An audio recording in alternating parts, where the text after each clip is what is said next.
Happy Manifesting Monday to you. It's April Fool's Day. It's my nephew's birthday too. Wouldn't that be a weird day to be born? But it's fun. I've been having some fun with some friends, and now I'm so excited to be having some fun with you. So what I want to talk today about is becoming a healing presence in the world. Hey, Sandy, I'm so thrilled to be connecting with you. And it comes from the willingness to simply be in our loving. You know, as a counselor, the biggest problem I've seen when I'm dealing with couples is that they want to be heard. Each person wants to be heard. Each person wants to be understood and seen.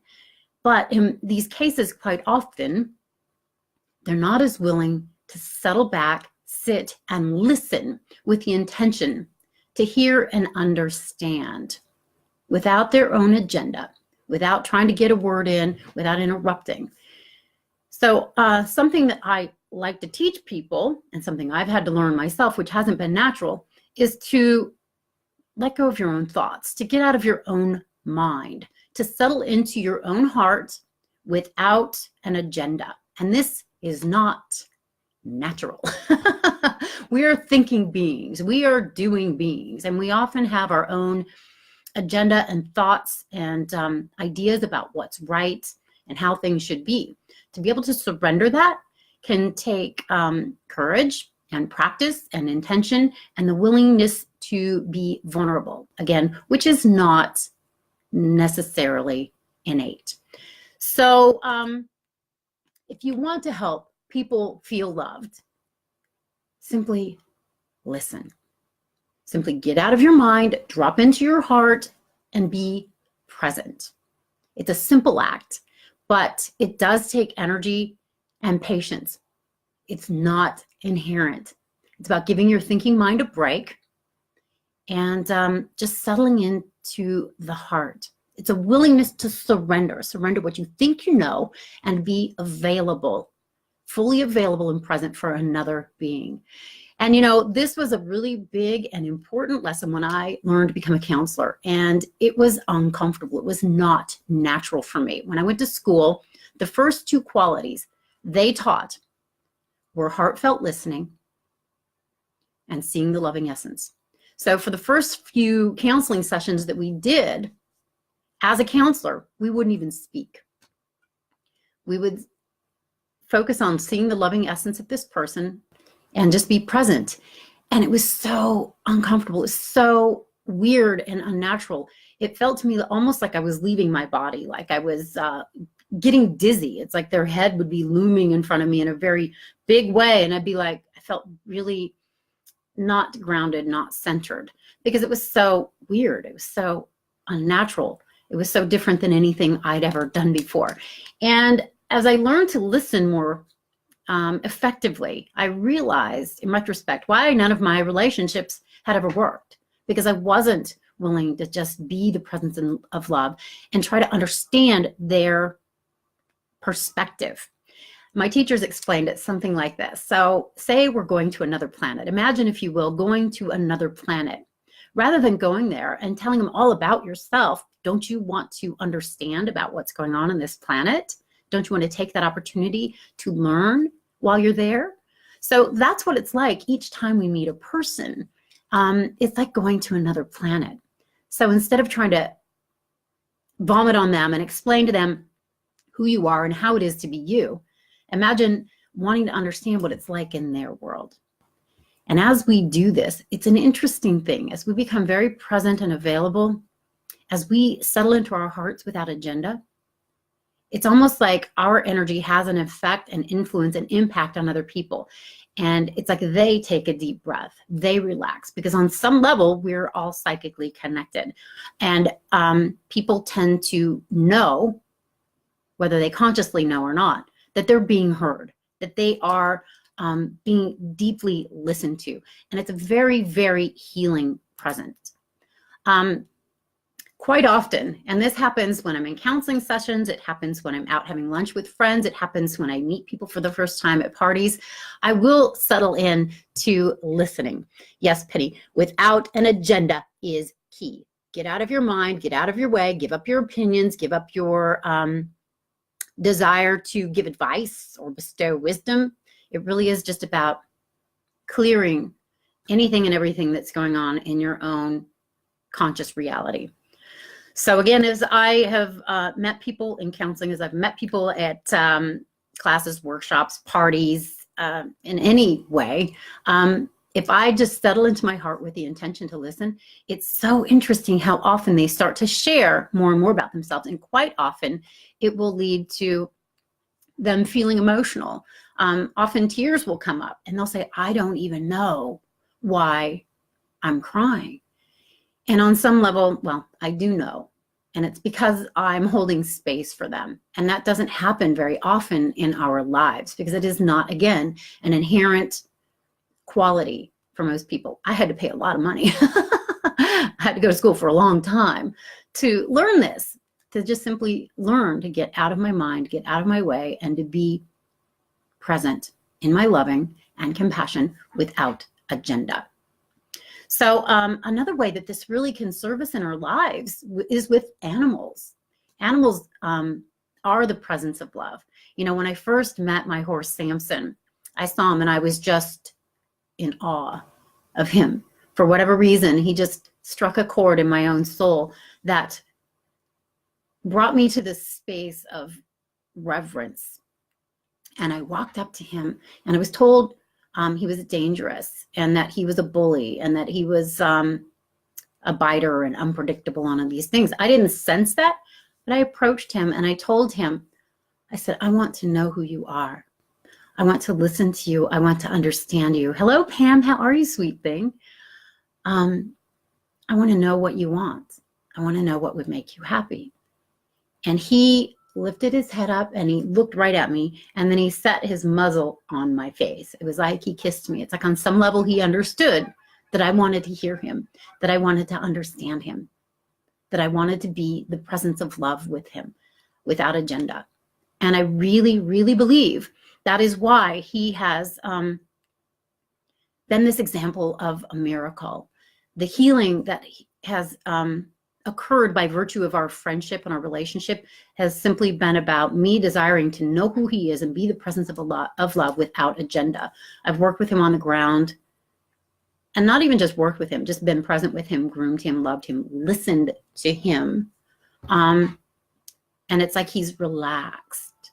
He trusts me now because I haven't been trying to push my agenda. I've been telling him who he has to be. And you know what? Nobody likes that. Nobody wants to be told who they have to be. Nobody really wants judgments or advice unless they ask for it. And even then, maybe they don't really want it because what we all really want is to be loved, right? We all want to be loved. So what I have found, hi Maggie, how are you? It's so wonderful to connect with you again. I love seeing you here so consistently. It's quite an honor. So to simply be in our hearts and be the presence of love without trying to judge, advise, direct, just to be present. And often as I do this, I'll find myself smiling a little bit because I'm just essentially seeing the loving essence. And they'll say, why are you smiling? And I will say often something like, well, I just think you're so beautiful. I think you're very cute. I think you're wise. And it's interesting when we see the positive in another, it's when they tend to start to relax and reveal more of that. Again, nobody wants to be told what to do and how they have to be. Most people just simply want to be able to take a breath and be themselves. And so as I've done this for others, I've had to learn how to do it for myself because you can't authentically give what you haven't received. So the other really wonderful thing that has helped me and been such a beautiful side effect and bonus of deep, heartfelt listening is my ability to listen and hear, I think, the whisperings of the still small voice within, which is our soul or source. That is what meditation is. Prayer is like talking to God. Meditation is like listening to God. And if we can't listen to humans, if we can't listen to our animals or nature, how do we expect to be able to hear and listen to spirit? And I really believe, I really know that spirit in our soul is the most important and powerful teacher any of us could ever have. But in order to be able to learn effectively from that still small voice and the wisdom of the universe, we have to get out of our own way. We have to be able to drop out of our mind and into our heart. We have to be able to open the ears of our heart and be in this position of receptivity and almost vulnerability, which again is not easy or natural. Well, I appreciate you being honest about that, Pam. I think we all need to learn it because again, this is not natural. This is not inherent. This is really a learned quality. And I don't think most people even know they don't know. Most people listen with the intention to speak. Have you ever had that experience? I bet you have, because I think we all have. I certainly have. Like somebody's listening and nodding, but they're waiting for you to stop talking for a second so they can interject whatever it is that they want to interject. And that still happens, and that's fine. And I let people do that, but then my intention is to settle back within myself, settle into my heart, and be, again, that presence of just listening, love, and compassion. And again, the more I've learned to do this, it's actually a really attractive quality. People tend to think you're amazing. So ironic. You know, years ago when I wanted to be right, I realized I wanted to be right because I wanted to be loved. I wanted to be intelligent. I wanted to be beautiful because I wanted to be loved. And it didn't work. Another side effect and bonus of just being present and or loving is people think you're amazing. And it's not because of your doingness. It's not because of your wisdom. It's not because of anything other than your ability to be present. Again, like Penny said, without agenda.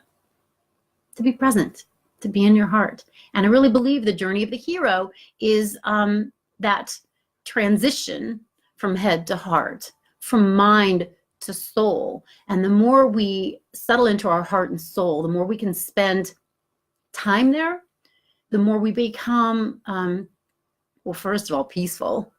Second of all, content. Third of all, a magnet for miracles.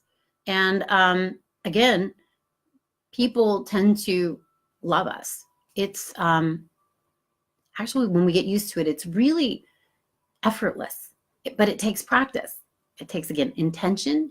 It takes awareness, and it takes a lot of practice, diligence. And once we can really do this, not only do we feel better, we become a healing presence for others. And I really do believe we become a bit of a healing vortex in the world.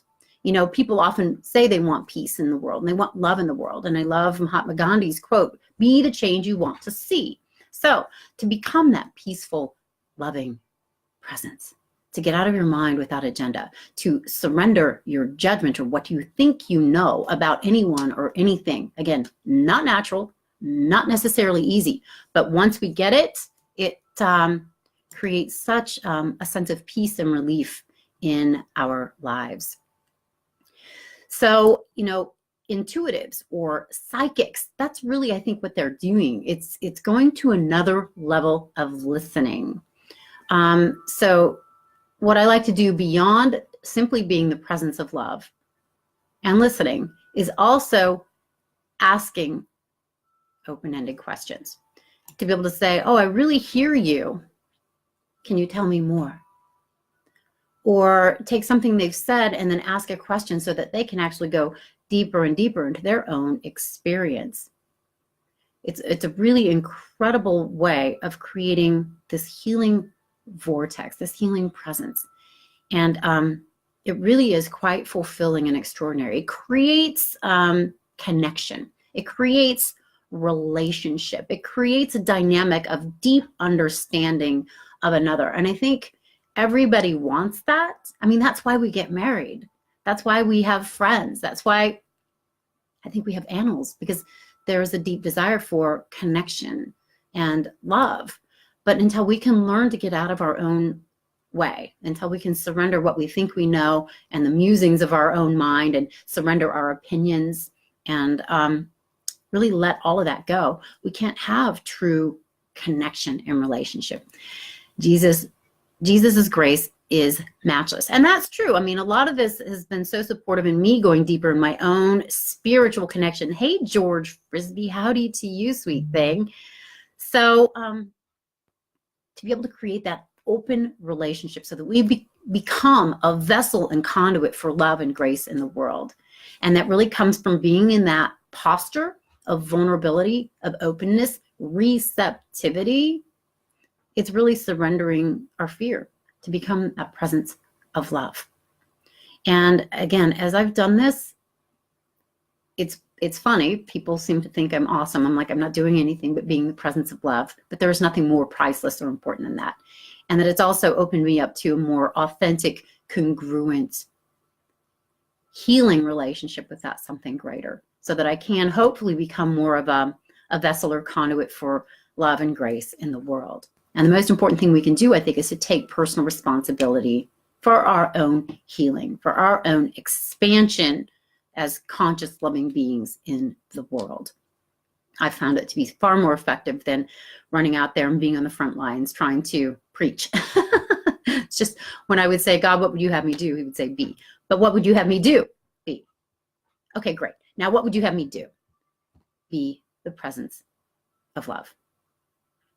So again, it takes practice, it takes commitment, it takes the desire and willingness to want to ascend. It takes the willingness to be wrong, which isn't always fun or easy because the ego hates that. The ego wants to be right. The ego wants to, I think, be in a posture or position of superiority, which isn't, again, attractive, and it's not healing. And it's actually not that much fun. I'm so grateful at this point.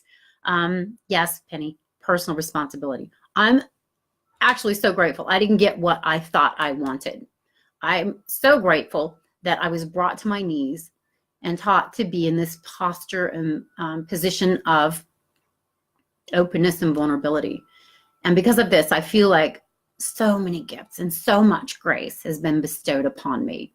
So I think the most important thing we can be responsible for is our own healing and our connection to our own soul. And as we do that, we become a more peaceful presence in the world. And don't we all want that? Don't we all need that? And as I look out and see a lot of people really struggling and suffering and not experiencing peace, it doesn't tend to disrupt my peace at this particular time. I can still be in my peace and in my loving despite what I'm witnessing. And again, that's why my radio show is called Journey to Center. It's about really residing in that peaceful vortex in the very center of our hearts, where everything is always okay, where we are immensely adored by our Creator. And the more we practice, the more we develop that spiritual muscle, the more we can truly influence the world in a really loving way, but also a gentle way. You know, we can't really necessarily know how our presence affects and influences others. I don't think we'll know that until we maybe transition and have our past life review with God. And at that point, we can probably perceive the gentle ripples of our loving presence in the world, how it's gone out and shifted the world. I read something really interesting the other day. If we can truly help 3 people, and again, I think help is just simply being in our loving and our beingness with another. If we can do that for 3 people, and then they do it for 3 people, and they do it for 3 people, it's not going to be long before the world is healed. But it's not about going out there and fighting with what is and telling people what they need to do. It's about being the presence of love. Like Penny said, personal responsibility, the ability to respond. And my intention is to respond more and more from that place of peace, grace, and unconditional love, that place of compassion, which God is pouring down on us every minute of the day and every second of the minute. And if we can open to receive that in a really authentic way, we can bestow that upon others. And some people will want it and suck it up like a sponge, and other people won't, but that's okay. We just let people be where they are, and we just continue to be where we are. We let people be their expression of the divine, again, without agenda.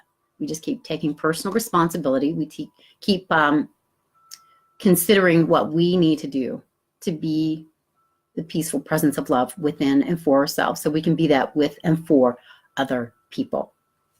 So it's kind of ironic. I'm sitting here talking about listening, but I want to hear from you. I really, really care, and I really, really love hearing people respond or write on the thread or write to me about their experience of our conversations. Hey, Natalie from France, how are you? So wonderful to see you here. Receptivity is relinquishing of control. That is exactly it. If I haven't said it just like that, that's it in a nutshell, Penny. It's relinquishing control. Control is an illusion, but it's also the master addiction. Again, this isn't easy stuff. It's not natural. But once we get the hang of it, once we keep building that spiritual muscle, once it becomes natural, our lives are filled with amazing grace, miracles, peace. It continues to astonish me how my life flows with so much beauty, effortlessly. And I was talking to one of my friends the other day. You are so beautiful too, Natalie. You are so kind. And I said, you know, my biggest concern with my life right now is that it's so easy. It's like effortless. It's like, it makes me feel like I should be doing something different. She goes, oh, no, no, no, no. You're giving the rest of us hope. You just stay right where you are with the wind beneath your wings and the wind behind your back and just flowing down the river. Do not jump out of the kayak. Don't believe it needs to be any harder. So I was like, oh, you're right. Thank you for listening. Thank you for reminding me. Life is supposed to be graceful and easy. And I think once we really understand the tools, once we understand how to listen to spirit and our soul, once we get out of our own way and understand that we are worthy of love and amazing grace, our lives can be like heaven on earth. And I want that for you. And I'm enjoying it for myself. And my hope and desire and intention is just to keep having these conversations, and let's go higher together. You know, let's continue the relationships and the journey. And I want to hear from you. So please email me at tammybphd@gmail.com or write to me on the thread here or messenger on Facebook. Just tell me how you're thinking, how you're feeling, what you're doing. If you have any questions, it's so fun to just be in relationship. This isn't that much fun when I'm sitting here just talking to myself. It's so much fun to see you pop up and make comments and continue the conversation. So if there's anything you want me to discuss in the future, if there's thoughts that you have, anything you want to share, I'm listening. I want to listen to you. So just a quick prayer in closing, because I think sometimes that's a really nice way to put a bow on this experience. So if you're open to it, just imagine, if you will, settling your awareness from your mind into your heart. And just now, Spirit, Father, Mother, God, Lord of all creation, just now, I want to thank you so much for each and every one of these souls that is connecting with us here and now. And just now, I'm requesting blessings of grace, of healing, of clarity. And may each of my friends here start to shed and release the things that are no longer serving them with grace and with ease. May they come into more congruent alignment with their own soul and with you, dear God, because I know for sure everything we want or need comes from our relationship and connection with you. May each and every one of my friends here start to go to a deeper level of listening within themselves, so that they are the presence of love and compassion with the people they encounter, with their animals, with the planet, with the universe, and with you, dear God. Thank you so much for this opportunity to come together for the sake of healing and ascending in our consciousness. Thank you so much for the prosperity in our lives. Thank you for the gifts, the blessings, and the grace. And just now we open our hearts, our arms, our minds, our lives wide to receive the immense abundance, the grace, the blessings, and the profound love that you have for each and every one of us as your divine, exquisite, beautiful, amazing children, the children in whom you are well pleased. So again, if there was one prayer and it was thank you, it would be enough. So my expression to God right now is thank you. And my expression to you is thank you. Thank you for allowing me to be part of your day today, a part of your life in whatever way, whether we've hung out and had lunch or been friends for a long time, or maybe haven't even met in person. Thank you for allowing me to be a part of your time, your day, your life. And I'm profoundly, profoundly blessed by you. And if there's anything I can do to bless you further, please let me know. Ask for what you want, ask for what you need, and let's continue to be in relationship. So take very good, gentle care of yourself. Listen to your body, listen to your soul, listen to source, and let me know if you experiment with this, what shows up for you. I'm very, very interested. Thank you, Penny. I need to talk to you because you are a profound listener and I love being in your presence.